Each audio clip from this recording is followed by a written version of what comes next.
bien sûr Monsieur le Préfet pour l'organisation de cette réunion les services de l'État qui ont travaillé étude après étude pour la réalisation de ce projet qui a bien évolué depuis le début. Il faut donc se féliciter du travail réalisé depuis quelques années maintenant afin de tenter de trouver des compromis qui écartent aujourd'hui tout délaissement d'entreprise. Certaines recommandations ont été prises en compte dans le nouveau projet, on peut le voir. Il faut mettre en avant l'effort financier réalisé, je tiens à le dire, par les entreprises génératrices des risques technologiques, leur prise en compte des contraintes d'exploitation qui leur ont été demandées. Rien n'est jamais trop pour la sécurité de tous, comme je le dis. Malgré tout, des questions demeurent et posent l'avenir même de la zone industrielle.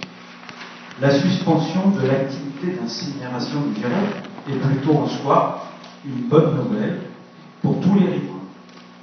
Mais comme j'ai eu l'occasion de le souligner au CODERS, lors du passage du seuil bas au seuil haut de l'entreprise, l'augmentation du stockage des déchets, même à travers une plateforme de transfert, pose problème.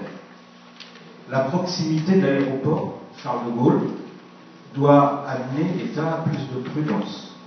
Son développement nécessaire ces prochaines années est une chance pour notre économie, pour l'emploi. Nos communes intègrent ces développements dans le cadre de leur propre développement. Plus largement, c'est toute notre communauté de communes qui se tourne aujourd'hui vers l'aéroport. Les nouvelles contraintes ne permettent plus aujourd'hui certains développements. Il est grand temps qu'une étude économique soit réalisée sur les enjeux, sur les conséquences financières à supporter par les entreprises, les collectivités. Je pose la question, combien coûteront les nouveaux investissements à réaliser? Combien coûterait le déplacement de la plateforme de stockage? Car je n'imagine pas le retour à l'incinération dans 2 ans.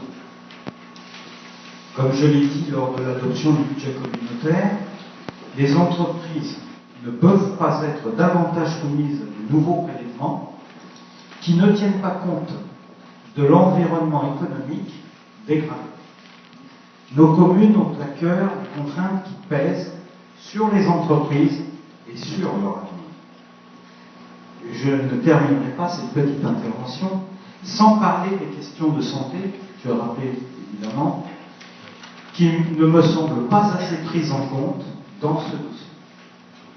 L'année dernière, j'avais pu m'en entretenir avec plusieurs députés aux assises nationales des risques technologiques.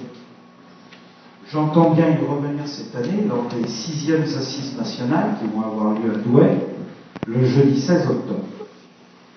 Les risques qui pèsent sur la population, les personnels, sont peu connus et n'intègrent pas suffisamment le dossier.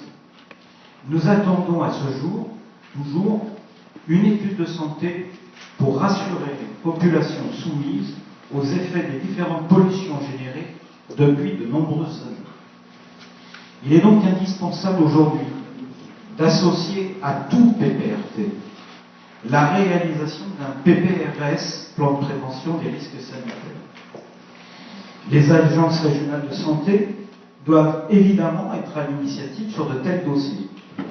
Les moyens financiers doivent être dégagés pour couvrir les dépenses nécessaires. Je sais qu'ici on ne fera pas la loi, mais une loi claire et précise sur ce sujet doit aujourd'hui être élaborée et couvrir ces enjeux de santé. Dernier élément issu de ce PPRT, les questions touchant au PPI et aux différents plans d'évacuation, comme le plan Orsec, sont à réexaminer. L'ensemble de notre territoire industriel est concerné, d'autant que des voies aujourd'hui rendues impraticables par leurs ouvertures permettraient d'ouvrir des espaces de dégagement selon les vents plus optimistes et ambitieux. J'en profite pour vous rappeler que Comporte est toujours acquéreuse des terrains de propriété de l'État de DRIE, aujourd'hui à l'abandon, ce qui a permis d'ailleurs l'installation pendant des mois de Rome, et qu'aujourd'hui se pose la question de la remise en état du terrain.